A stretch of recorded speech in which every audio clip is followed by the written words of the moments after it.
એક તારે લાખણીઓ ટેકગાને ધર્મની અને આયા પાણે પાણે વાત પણ આ તો શાંત ને સુરા નિપજાવતી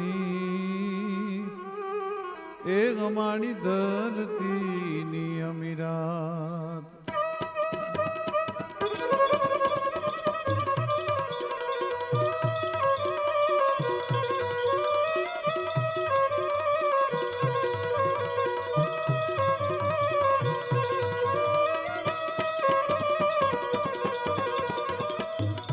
પણ જાગવું થડકી જાય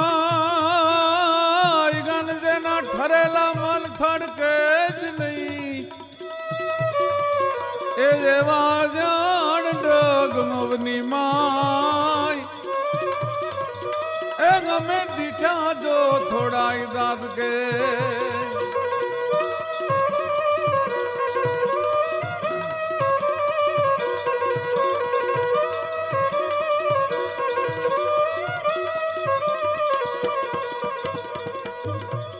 પ્રાણા પાવાનું ગુણ ગાવાનું ખવડાવીને ખાવાનું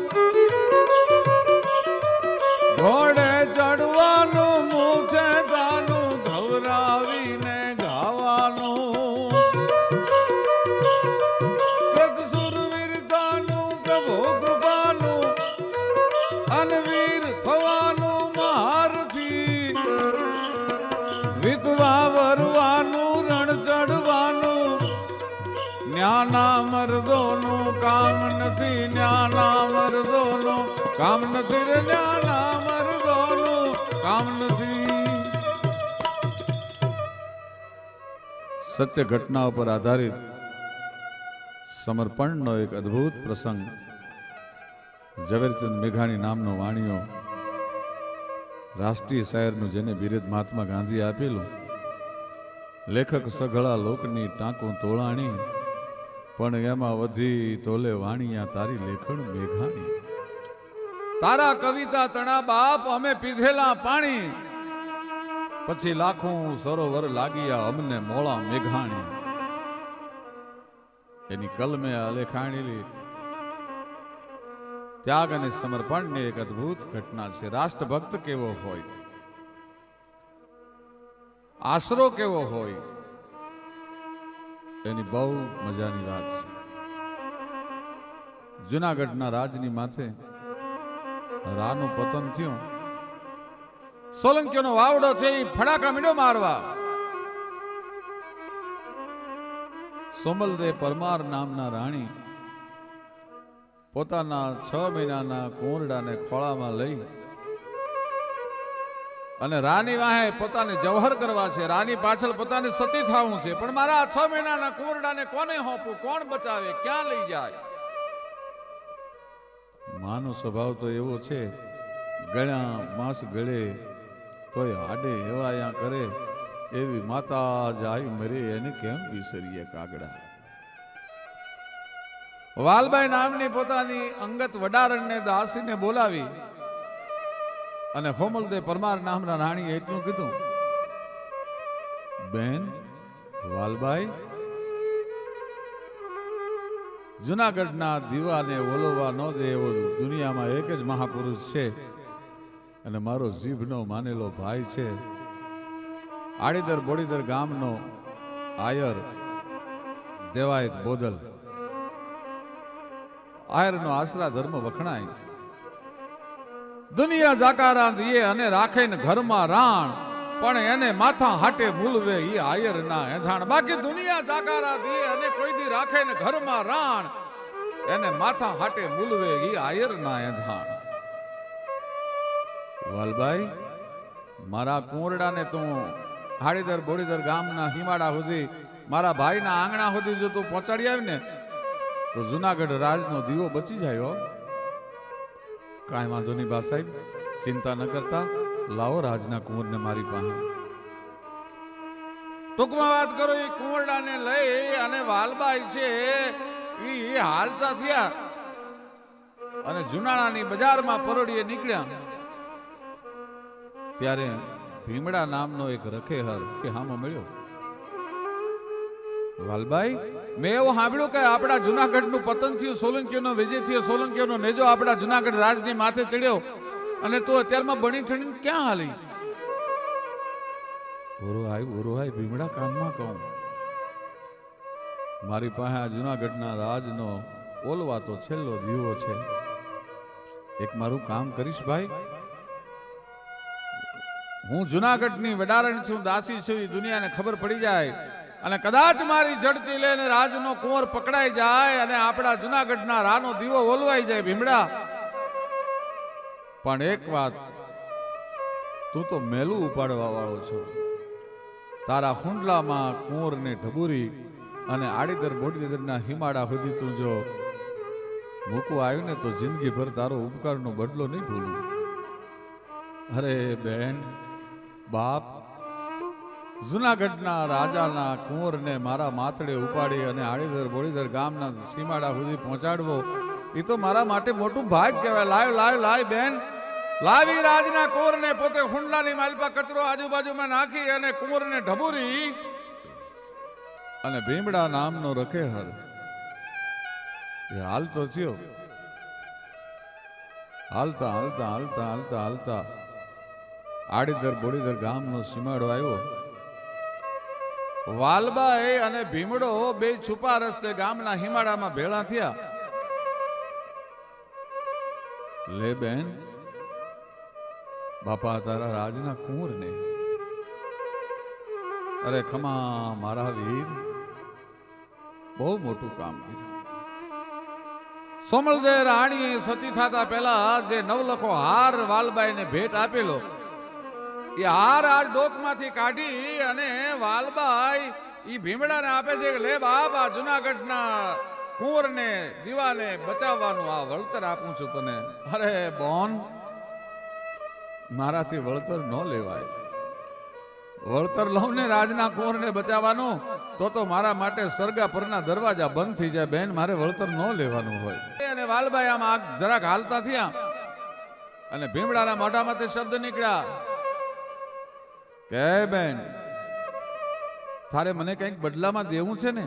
તો કે હા, મને દેવું હોય તો એક વસ્તુ દે. તારા કમરપટામાં જે કટાર છે ને એ કટાર મારે જોઈ છે. અરે ભીમડા, માગી માગીને કટાર માગી ભલા માણસ તે? લે બાપ, આ કટાર તને આપું છું. એ ભીમડાને કટાર આપી અને વાલબાઈ આડીદર બોડીદર ને હામાં ડગલા માંડ્યા ગામની હામાં. અને આયા ભીમડાએ કટાર જે વાલબાઈ આપી હતી બ્યાનનો ઘા કરીને પોતાના પેટમાં કટારને ઝીલી લીધી. આંતરડાનો ગોટો બહાર નીકળી ગયો, રાડ ફાટી ગઈ. આમ પાછો વાળી અને વાલબાઈએ જોયું તો લોહીમાં ભીમડો તરબતોળ થઈને તરફડે છે. અરે હા હા હા, મારા બાપ પ્રાણ કાઢી નાખ્યા છે. ભીમડા, શું કામ આ બધું, શું કામ કરવું પડ્યું? બેન, હું ગમે એમ તો નાનું વરણ,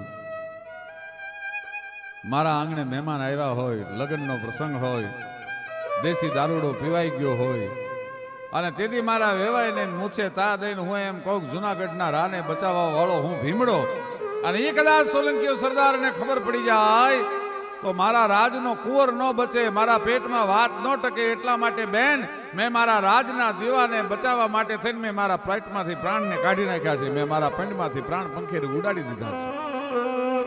શું રાષ્ટ્રભક્તિ હશે મિત્રો, જબરજસ્ત રાષ્ટ્રભક્તિ.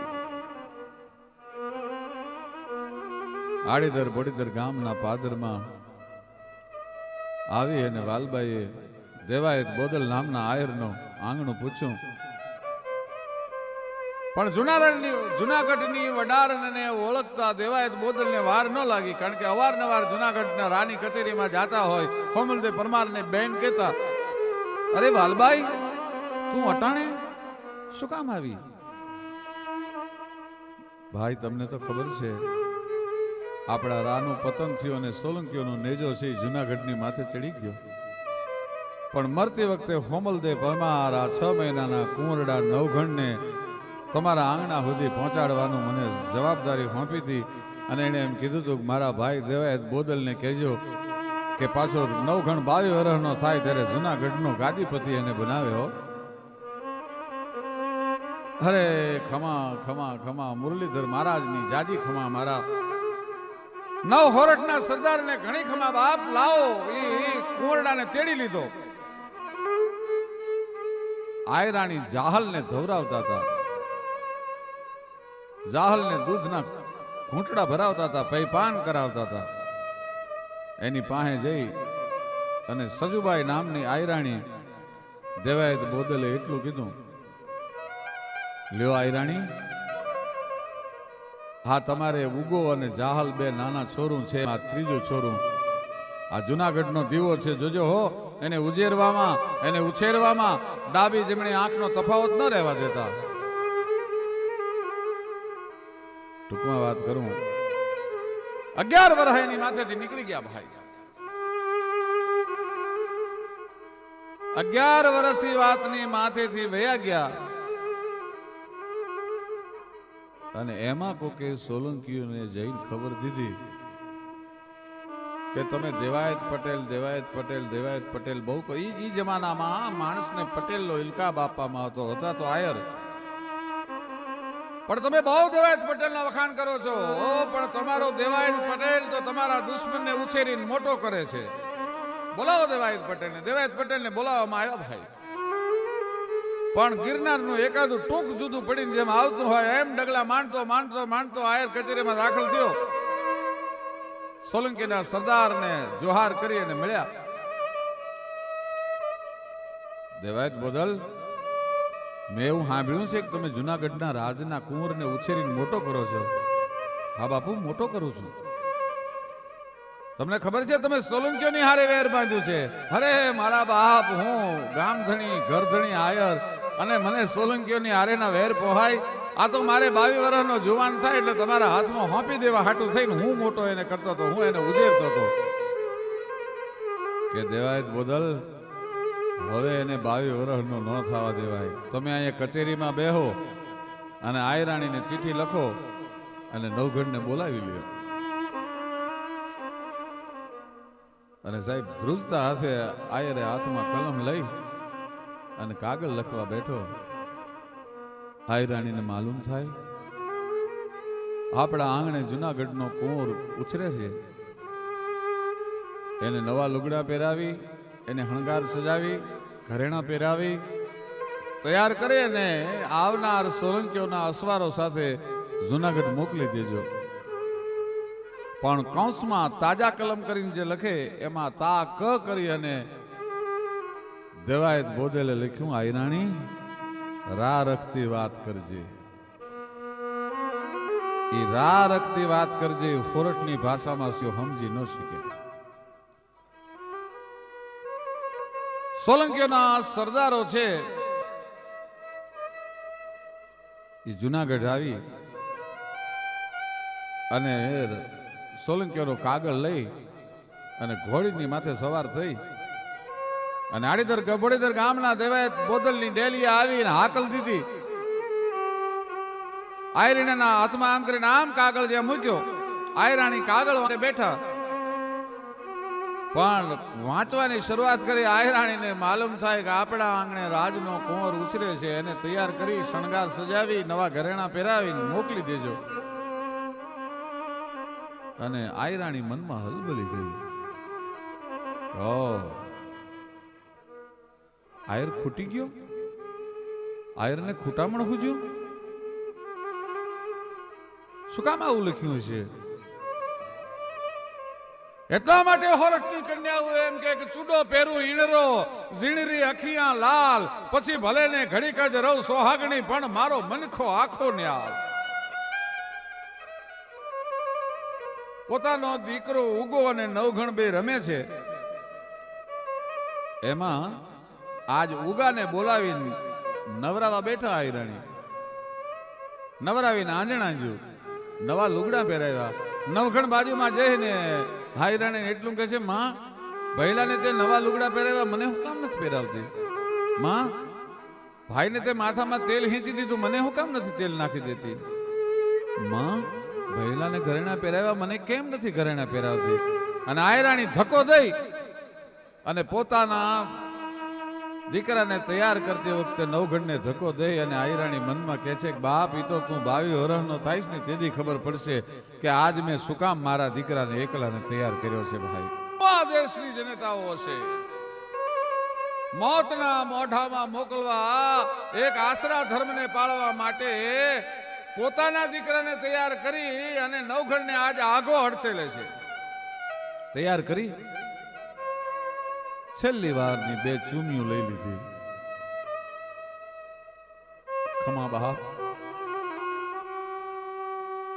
ભારત વર્ષમાં જ્યાં સુધી ત્યાગ ને સમર્પણનો ઇતિહાસ રહેશે મારા બાપ ઉગા, ત્યાં સુધી તને દુનિયા ભૂલશે નહીં હો. જા, આ તો સત્યાની કસોટી છે, આ તો ટેકીલાની કસોટી છે મારા બાપ. ઊણો ન ઉતરતો જો મારું ધાવણ ધાયો હોય તો. ઈ કાલી ખેલી ભાષામાં 11 વર્ષનો ઉગો કઈ સમજો ન સમજો ખબર નથી, પણ આયરને મનમાં ફડકો છે કે આયરાણી ક્યાંક નવઘણને તો નહીં મોકલી દે ને, આયરાણી ક્યાંક નવઘણને તો નહીં મોકલી દે ને.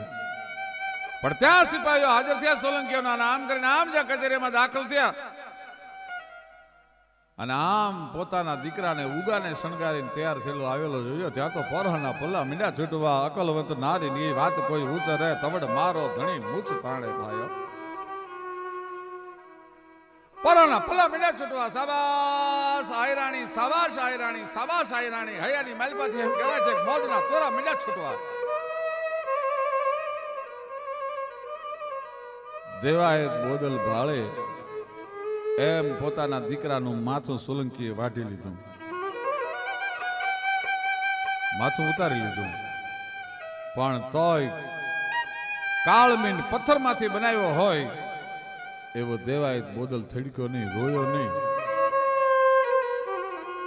કોકે કીધું સોલંકીના સરદારને કે બાપુ, હા બોદલ તો એવો માણસ છે, દેવાય તો એવો માણસ છે કે આશરા ધર્મ માટે તો પોતાના આખા કુળને કુરબાન કરી નાખે એવો છે.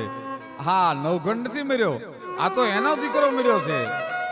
તો કે પરીક્ષા કેમ કરવી? તો કે આ તો ન થડકે, પણ એની માં છે એ દીકરાને મરતો નહીં જોઈ શકે. માને બોલાવો. આયરાણીને બોલાવવામાં આવ્યો ભાઈ. પણ છૂટા સાંભળા કેસ ધરા ઢળ કે, રજપૂતીનો રંગ મુખે ઝળકે. સડાપ સડાપ સડાપ સડાપ ડગલા માંડતા એમ કહેવાય છે કે આયરાણી કચેરીમાં દાખલ થયા. પોતાના દીકરાના માથાને ધડથી અલગ થયેલું જોયું, પોતાના આહુડા પી ગઈ ભાઈ, અને મનોમન હોવારણા લીધા. ખમા મારા બાપ ઉગા, ખમા તને હો. આહુડા પી ગઈ આયરાણી. કોકે કીધું કે આ એમ ન ધ્રુજે, જો નવઘણ મર્યો હોય તો એક કામ કરો હજી પરીક્ષા લેવા માટે. શું કે એની આંખું કાઢી અને આ માને કયો કે એની આંખું, કુંવરની આંખું કચરીને વહી જાય તો આપણે માનવાનું કે નવઘણ મર્યો છે. અને એ વખતે જો કુંવરની આંખું કચરતી વખતે, પગની નીચે ચગતતી વખતે જો ધ્રુજી જાય તો માનવાનું કે એનો દીકરો મર્યો છે. શું આ દેશના સત્યાઓની પરીક્ષા કરીએ છે ભગવાને? ટેકેલા મહાપુરુષોની કેવી પરીક્ષામાંથી પાસ થવું પડતું હશે? જે સારા હોય છે એની દશા સારી નથી હોતી. પ્રભુ, તારી કસોટીની પ્રથા સારી નથી હોતી, અને જે સારા હોય છે એની દશા સારી નથી હોતી. આંખોને કાઢી ભાઈ. આયરાણે એક ઘડીક માટે આંખ બંધ કરી લીધી. જગદંબાને મંડી પ્રાર્થના કરવા, ગાય ખોડિયાર, આય આવડ, આય નવલાખ લોબડી આળજો, હે ભગવતી માં આજ મને ભેરે રહેજો. અને વરઘોડિયા હંપુટિયાની માથે પગ દઈ અને જેમ વયા જાય એમ પોતે એકના એક દીકરાની આંખોને કચરી અને આયરાણી વહી ગઈ તો આયરાણીની આંખમાંથી ખાંડું આહુડું ન પડ્યું. શું આશરા ધર્મ હશે, શું રાષ્ટ્રભક્તિ છે. પણ ટૂંકમાં વાત કરું કે જાહલના જ્યારે લગ્ન લખ્યા ભાઈ, જાહલના લગ્ન લખ્યા અને 22,000 આયરોને ભેળા કરેલા અને સોલંકીઓને દેવાયત બોદલે કેવરાવ્યું અને તે દિવસે 22 વર્ષનો નવખંડ થઈ ગયેલો કે અમે નોતરું દેવા માટે આવી છીએ, અમારી દીકરીના લગ્ન છે. અને ચડાઈ કરી ભાઈઓ, પણ કિરપાણ મરદા કસી ગમર બદન બેડી બગતરા ભુજદંડ મેં ગઈ પ્રચંડ ભાલના તીર બરસી તોમરા હેમરા 9 લાખ હુકલે ખંત થી હરી ખોળવા નરપતિ સજીયો સેણ નવ ગણ ધરા સિંધ ધમરોળવા ભાઈઓ.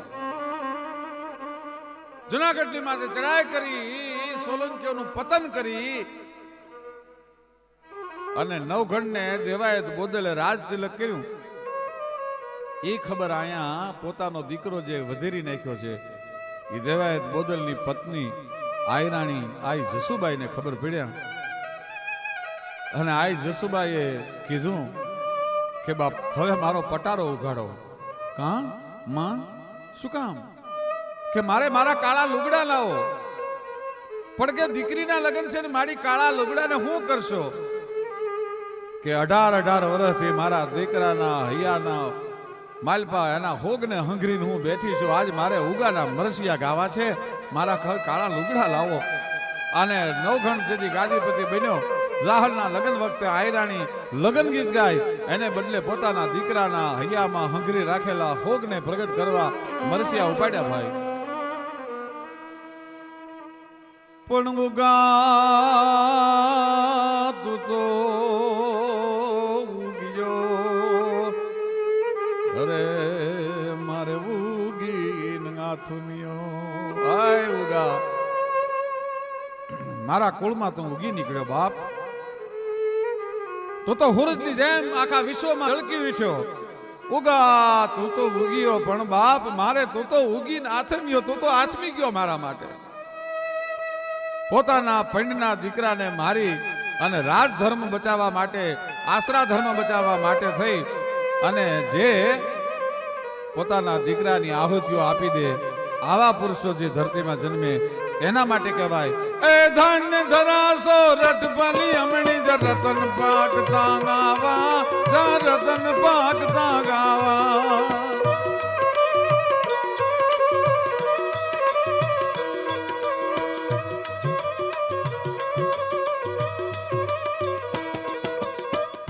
મેલી મમતા કુટુંબ ઘર બાર ભૂલી ભાઈ દીદ મૃત નેંડાર, ભૂલી ભાઈ દીદ મૃત નેંડાર.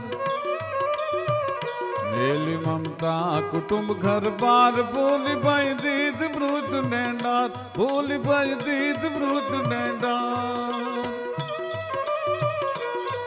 એ ધન્ય ધરા હો રટ ભલી અમણી, ધન્ય ધરા ગુર્જર ભલી અમણી જ રતન પાક તાંગાવા, ભૂલી ભાઈ દીદ મૃત નેંડાર. એ ધન્ય ધરા હો રટ ભલી અમણી, ધન્ય ધરા ગુર્જર ભલી અમણી જ રતન પાક તાંગાવા, વીરો પાક તાંગાવા.